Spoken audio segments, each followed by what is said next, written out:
Hola, mi nombre es Alejandra Garzón y hoy les voy a hablar sobre el segundo y el tercer capítulo de La modernidad líquida de Simon Bowman. Entonces, vamos a comenzar pues dando un pequeño contexto de lo que vimos en el video anterior, que era prólogo y primer capítulo, emancipación. Prácticamente, para dar así un resumen como a grandes rasgos, Bauman se va a basar en dos principales cosas. Primero, darnos términos. Darnos la terminología en la que va a usar pues alrededor del libro, como la sociedad líquida, sociedad sólida, a qué se refiere pues con cada uno de estos términos, a qué se refiere también con el panóptico, el cómo lo toma, como a nivel socioeconómico y sociocultural. Así pues nos va a contextualizar de términos que vamos a ir charlando pues a medida del libro. Asimismo, pues en el primer capítulo nos habla sobre, como pues lo dice su nombre, la emancipación, como esa libertad y eso que debía hacer la sociedad para liberarse de esas cadenas y esas cosas que la ataban y no la dejaban avanzar, de esas cosas que no la dejaban fluir con el tiempo y que por eso muchas cosas igual quedaron en el pasado y no pudieron avanzar. Aquí él resalta pues muchos conceptos pues como de empresa, también ese miedo que la gente sentía de salir de su zona de confort y el cómo ahora pues en esta sociedad moderna, en esta sociedad líquida, como ya no nos da miedo deshacernos de ciertas cosas que tal vez en el pasado sí le dieron miedo a pues las personas de aquel entonces. Así vamos a comenzar el tercer capítulo llamado individualidad. Entonces, Bauman va a hablarnos sobre esta individualidad y este pensar e importancia del ser mismo, del cómo las personas comenzaron a ponerse a sí mismas como prioridad, así dejando olvidadas las comunidades, las familias y en sí pues los aspectos exteriores del ser. Entonces, va a hablarnos. Entonces, vamos a tener en cuenta un punto muy importante que igualmente resalté en el video anterior. Bauman ve la sociedad desde una vista europea. O sea, él ve este cambio de la sociedad sólida a la sociedad líquida desde una vista europea, desde las empresas, la comunidad, la cultura, las tradiciones.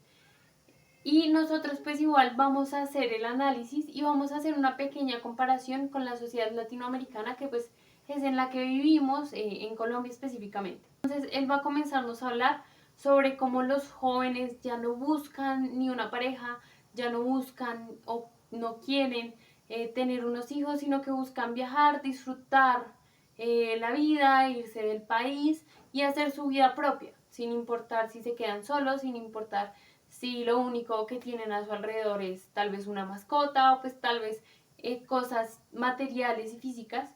Entonces él va a hablarnos mucho de esto y acá comparándolo pues un poco igualmente a grandes rasgos con la sociedad latinoamericana y en especial Colombia, podemos decir que aunque esto no se ve así, o sea, no se ve como lo ve Bauman, sí se alcanza a denotar un poco más. O sea, la juventud y la sociedad de hoy en día piensa en viajar, en disfrutar la vida, en conocer lugares.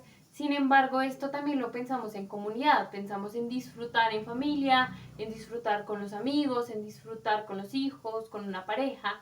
Igualmente esta idea de crear una familia y de arraigarse a la familia, a los padres, a los hermanos, a los tíos o el pensar en una pareja, tal vez en un esposo, en una esposa, en unos hijos, pues no es tan lejano, o sea, es una idea medianamente cercana y que sin embargo pues igualmente como les menciono se piensa más en viajar, en disfrutar la vida, en salir del país y conseguir algo mejor, una vida mejor, un estado económico eh, mejor.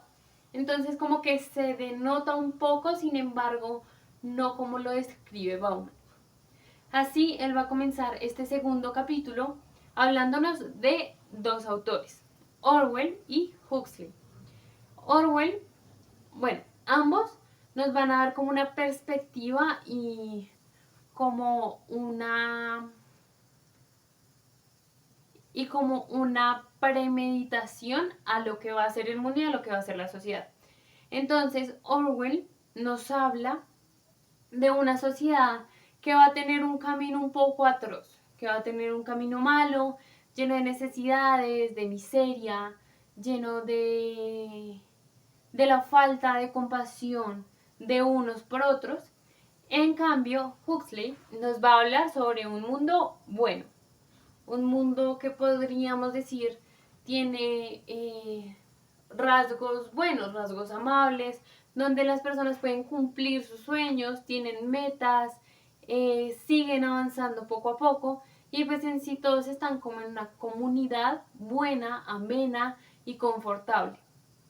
A pesar de que ambos tienen dos vistas muy diferentes, uno ve el mundo como algo que se va a convertir en lo peor y el otro pues ve un mundo aceptable, amigable con las personas. Ambos convergen en el final de este camino. A pesar de que un camino es malo y el otro es bueno, ambos convergen en que en un punto la sociedad va a llegar a ser tan ignorante y a darle y a darle y a darle tan poca importancia a las cosas que va a dejar a estas seguir su rumbo. Aquí no está.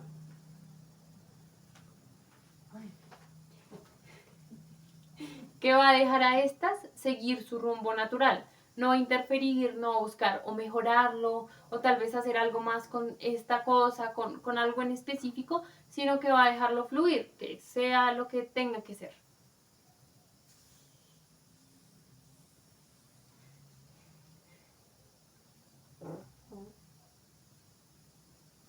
Así también se menciona cómo debido a precisamente esta individualidad y esta separación, como les digo, de términos fijos en la sociedad como el de una familia, el de unos padres, el de la relación filial, cómo esto se va a ver afectado, ¿no? Cómo cada quien va a comenzar a pensar en sí mismo y no en aquello que sienten o piensan los demás.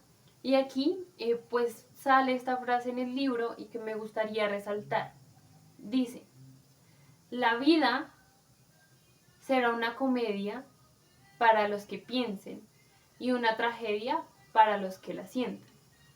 Entonces aquí igual podemos resaltar en el punto y poner el ejemplo de, no sé, un joven, un hijo que se va al extranjero buscando en sí mismo, en aprovechar su vida, en conocer y no piensa pues en aquel sufrimiento que tal vez pueden sentir sus padres, que tal vez pueden sentir sus familiares, en las necesidades que estos pasen para apoyar su sueño. Y yo creo que lo podemos relacionar con esto porque en realidad es algo que ocurre, no tan frecuente, o sea, muchas veces pues sí se tiene en cuenta como el sentir, sin embargo pues hay ciertos casos en los que de verdad solo se centran en sí mismos y no piensan en aquel sufrimiento de las demás personas, en aquel sufrimiento de las personas que en verdad nos quieren, a las que en verdad les importamos. Así, él también va a pasar a comparar un ideal o pues una idea de Sócrates y Platón con una idea también de Orwell y Huxley.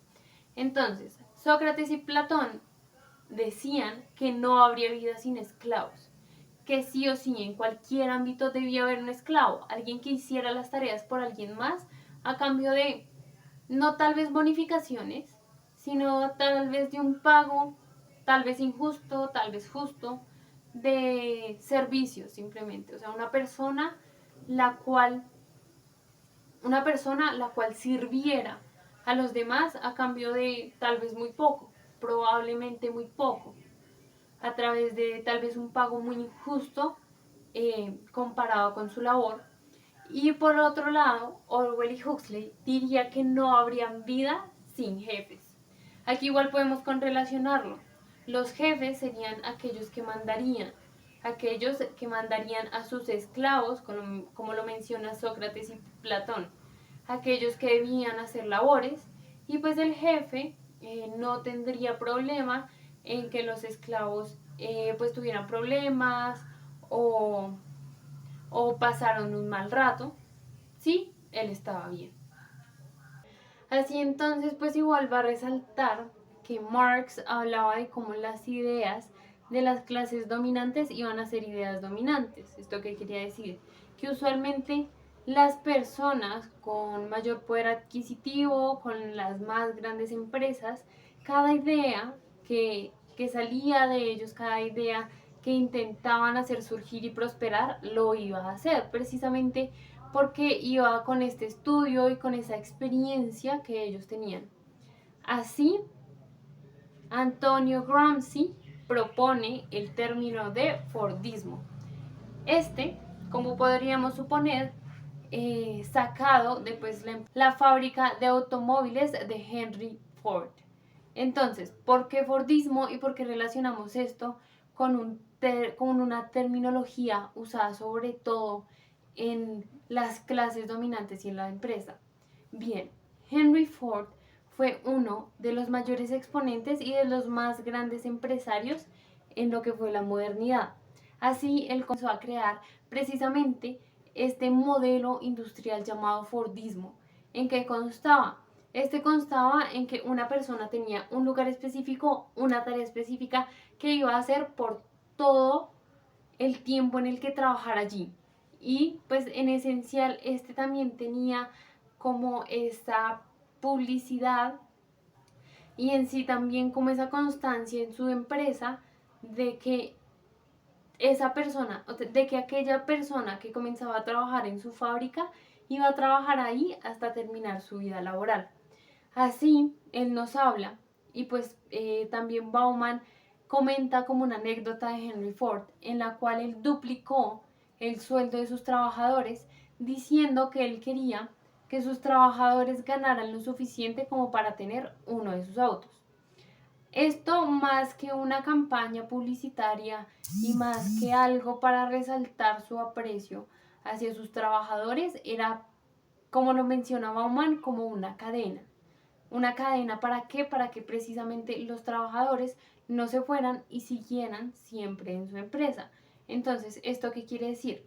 Lo que quería Henry Ford era darle cierta comodidad y cierto sentido de aprecio a los trabajadores para que pensaran que estaban en un buen lugar, en un lugar en el que le daban un buen salario, un lugar confortable, en el que se podía sentir cómodo, un buen lugar de trabajo en el cual querría desempeñarse por toda su vida, hasta que en realidad ya por temas físicos y por temas humanos no pudiese trabajar. No porque en un punto pensase en el que ya no quería estar o no quería ser más parte de dicha fábrica. Entonces, igualmente, relacionando esta terminología y esto que pone Bauman a la mesa desde el punto del Fordismo y de este punto tanto industrial como de atrapar a los empleados, nos comienza a hablar sobre cómo la modernidad líquida está caracterizada por el consumo. ¿Qué quiere decir esto?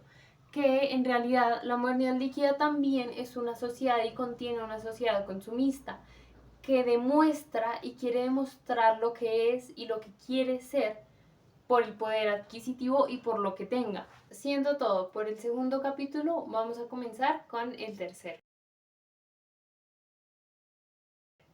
titulado Espacio-Tiempo. Entonces, aquí Bauman principalmente va a hablarnos sobre cómo pues él categoriza ciertos espacios y sobre cómo precisamente lo que vimos en el capítulo pasado, sobre cómo la individualidad y ese solo importar de sí mismo pues va a afectar estos espacios. Entonces va a comenzar el capítulo hablándonos de una ciudad creada por Heseldon llamada Heritage Park. Aquí, pues, este era una ciudad y pues en sí un lugar utópico en donde todas las personas querían lo que deseaban y en las que en cierto punto eliminaban los conflictos y eliminaban aquello que hacía debatir y discutir a la sociedad. Sin embargo, a esto pues sabemos que es una idea utópica y que por más maravillosa que sonase y que fuese, pues en realidad no se podía hacer realidad. Así Bauman va a clasificar